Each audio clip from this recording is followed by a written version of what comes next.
वक्फ संशोधन बिल के खिलाफ जंतर मंतर पर इस वक्त विरोध प्रदर्शन चल रहा है। अज़दुद्दीन ओवैसी इस वक्त वहां पर संबोधित कर रहे हैं। आइए आपको सीधे वही ले चलते हैं। कोई गिफ्ट नहीं कर सकता वक्फ की जायदाद को। नरेंद्र मोदी आजकल भारत के हमारे फजीलतुल शेख बने हुए हैं और ये बता रहे हैं कि अगर कोई मुसलमान होता है तो उसको 5 साल तक वो वक्फ को नहीं दे सकता है। ये कहां से इनको मालूम हुआ? कौन से फिक़्ह ये की किताब में लिखा गया? तो इनका मकसद एक ही है कि भारत के मुसलमानों से उनकी सियासी और मजहबी शनाख्त को छीन लिया जाए। मैं आपको बता रहा हूं कि इस बिल का मकसद मुसलमानों से मस्जिदों को छीनना, दरगाहों को छीनना, कब्रिस्तानों को छीनना, इवैक्यू प्रॉपर्टीज को छीन लेना, ये मकसद नरेंद्र मोदी की हुकूमत का है। और हम कॉशन कर रहे हैं चंद्रबाबू नायडू को, हमारे पासवान साहब को और नीतीश कुमार को, याद रखिए दुनिया जब तक कायम रहेगी, अगर आप इस वक्त नाजुक वक्त में इस बिल की तायीद करेंगे तो आपको मुसलमान कभी नहीं माफ करेगा, क्योंकि आपकी तायीद की वजह से ये बिल कानून बनेगा। इसलिए हम उनसे भी कह रहे हैं कि आप इस गैर अनकॉन्स्टिट्यूशनल बिल की तायीद मत करिए। हमारा मुतालबा सिर्फ यही है, अगर हिंदू धर्म की प्रॉपर्टीज में, मंदिरों में, सिखों के गुरुद्वारा में कोई गैर सिख या गैर हिंदू मेंबर नहीं बन सकता तो मुसलमान के इस वक्त में क्यों बन सकता है? तो ये तमाम चीजें हैं। हम उम्मीद करते हैं कि हुकूमत इसका नोटिस लेगी। अगर नरेंद्र मोदी इस मुल्क के अमन को खराब करना चाहती हैं, वो मस्जिदों और मंदिरों के झगड़ों में इजाफा करना चाहते हैं, तो ये उनकी हुकूमत की जिम्मेदारी होगी।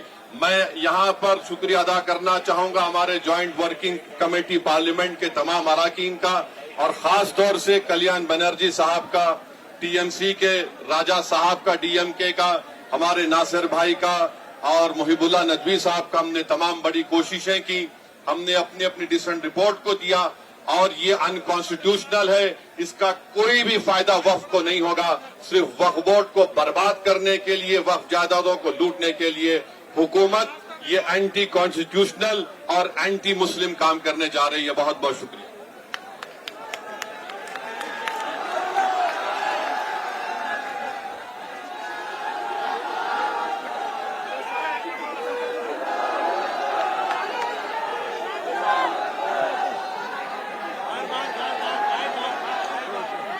वक्त तरमीमी बिल वापस लो।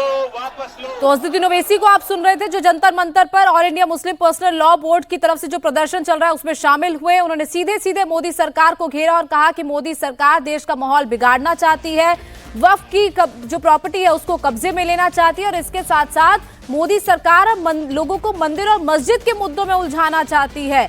और मोदी सरकार का असली मकसद इस वक्फ बिल के जरिए मुसलमानों की संपत्ति को, मस्जिदों को हड़पना है। ये अज़दुद्दीन ओवैसी ने कहा। आपको बता दें कि आज सुबह से जंतर मंतर पर यह प्रदर्शन जारी है, जिसमें all India Muslim personal law board के कई नेता, इसके अलावा मुस्लिम धर्मगुरु, साथ ही साथ कई विपक्षी पार्टियों के लोग भी शामिल हुए हैं, जो कि इस प्रदर्शन में वक्फ बिल के खिलाफ जो इस वक्त हो रहा है उसमें शामिल हुए हैं। लोग हाथों में तख्तियां लिए बाकायदा पहुंचे और अलग अलग जगह पर कई तरह के प्रोटेस्ट देखे, फिर चाहे वो संसद परिसर के अंदर हो और अब संसद परिसर के बाहर ये प्रोटेस्ट चल रहा है, जिसमें अज़दुद्दीन ओवैसी खुद पहुंचे और सीधे सीधे मोदी सरकार को घेरा। तो अज़दुद्दीन ओवैसी ने मोदी सरकार पर यह आरोप लगाया कि वो लोगों को हिंदू मुसलमान के झगड़े में उलझाना चाहती है, मंदिर मस्जिद के झगड़े में उलझाना चाहती है, लोगों का ध्यान भटकाना चाहती है, और इसके साथ साथ ये भी आरोप लगाया कि मोदी सरकार लोगों की, यानी कि मुसलमानों की जो प्रॉपर्टीज है उसको हड़पना चाहती है इस वक्फ बिल के जरिए। वहीं जंतर मंतर पर हो रहे प्रोटेस्ट को लेकर वक्फ बिल बनाए गए जेपीसी के अध्यक्ष जगदंबिका पाल ने all India Muslim personal law board और ओवैसी की पार्टी पर निशाना साधा। जगदंबिका पाल ने कहा कि ये लोगों को सरकार के खिलाफ गुमराह करने की कोशिश है। सुनिए उनकी पूरी बात। अभी तो एक्ट भी नहीं आया, हमने अपनी रिपोर्ट 428 पेज की दी है, उसके आधार पे सरकार उसको अप्रूव करके सरकार उस पर अमेंडेड जो 44 संशोधन पहले थे, अब उसको जो हमने हमारी रिपोर्ट पे हमने 14 अमेंडमेंट्स किया, उसके आधार पे एक अमेंडेड बिल आएगा। उस बिल को पास होने के बाद इनको कोई बात कहनी चाहिए। इसका मतलब है कि बिल अभी आया भी नहीं, कानून बना भी नहीं, किस सवाल पे आज जंतर मंतर पे all India Muslim personal law board हो, जमायत उलमा हिंद हो या ओवैसी की पार्टी AIMM हो या विपक्ष की पार्टियों को नेताओं को बुलाया जा रहा है? ये केवल सियासी तकरार है, लोगों के मन में गुमराह किया जा रहा है, सरकार के प्रति केवल एक विरोध करने के लिए कहा जा रहा है। अन्यथा ये कानून जो सरकार लेकर के आई थी और JPC को सुपुर्द हुआ था, वो एक बेहतरी के लिए। जंतर मंतर पर अपनी तकरीर में all India Muslim personal law board के अध्यक्ष उबैदुल्ला आजमी ने सरकार को चेतावनी दी। आजमी ने कहा कि अगर सरकार ने बिल वापस नहीं लिया तो मुस्लिम समुदाय हर कुर्बानी देने के लिए तैयार है। आजमी ने कहा कि मुस्लिम समाज के लिए जैसे नमाज और रोजा जरूरी है, वैसे ही वक्फ की हिफाजत भी जरूरी है। उन्होंने यहां तक कह दिया कि मुसलमान भी इस देश के शहरी है, हिंदुस्तान किसी के बाप की जागीर नहीं। इस तरह नमाज और रोजा, हज और ज़कात हमारे लिए जरूरी है, उसी तरह से हज और रमजान के रोजे हमारे लिए जरूरी हैं और उसी तरह से ये वक्फ की जायदाद का तहफ्फुज भी हमारे लिए जरूरी है। तानाशाही ये अंग्रेजों के दौर की हमें याद दिलाती है। सफेद अंग्रेज चले गए मगर काली औलादें पैदा करके गए। जो तबाही सफेद अंग्रेजों ने मचाई थी, वही तबाही आज ये काली औलादें अगर मचाएंगी तो याद रखना चाहिए इन्हें, हमारे बाप दादा ने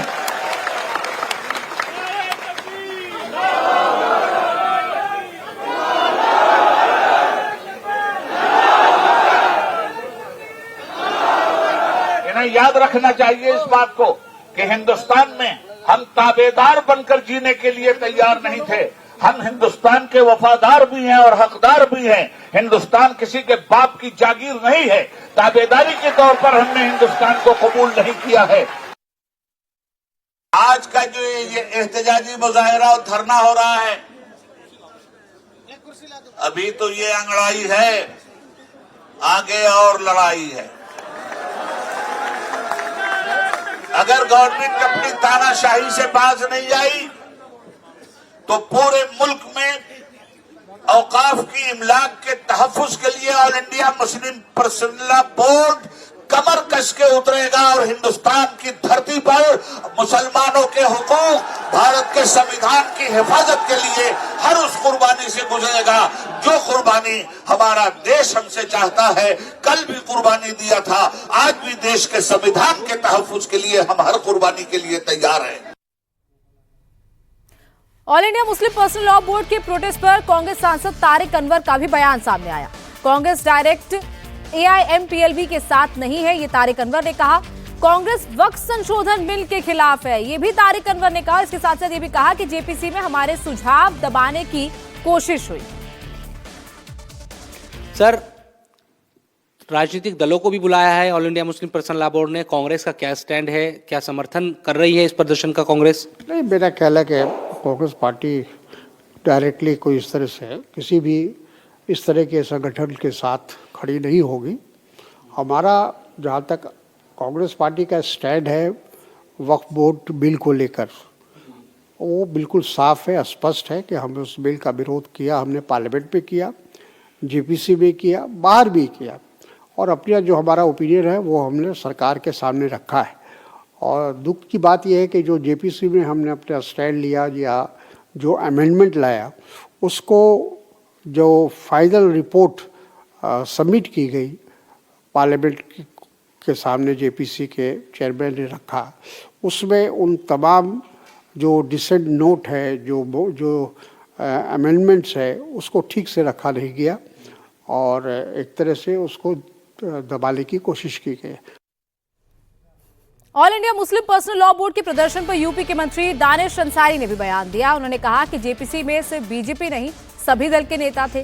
देश भर के मुसलमानों से राय ली गई थी और इसके साथ साथ ये भी कहा कि वक्फ बिल का विरोध मतलब आम मुसलमानों का विरोध, वक्फ बिल का विरोध मतलब मुसलमानों के विकास का विरोध। वक्फ अमेंडमेंट एक्ट के लिए ज्वाइंट पार्लियामेंट्री कमेटी बनी जिसमें सभी दल के लोग थे, केवल भारतीय जनता पार्टी के लोग नहीं थे। इसमें भारतीय जनता पार्टी के, कांग्रेस पार्टी के, तमाम दूसरे दलों के लोग इसमें इस JPC में मौजूद थे और उन्होंने देश के अलग अलग प्रदेशों में जाके मीटिंगें की और उस मीटिंग से जो आउटपुट निकला उसी आउटपुट के को देखते हुए ये इस अमेंडमेंट को आगे बढ़ाया जा रहा है।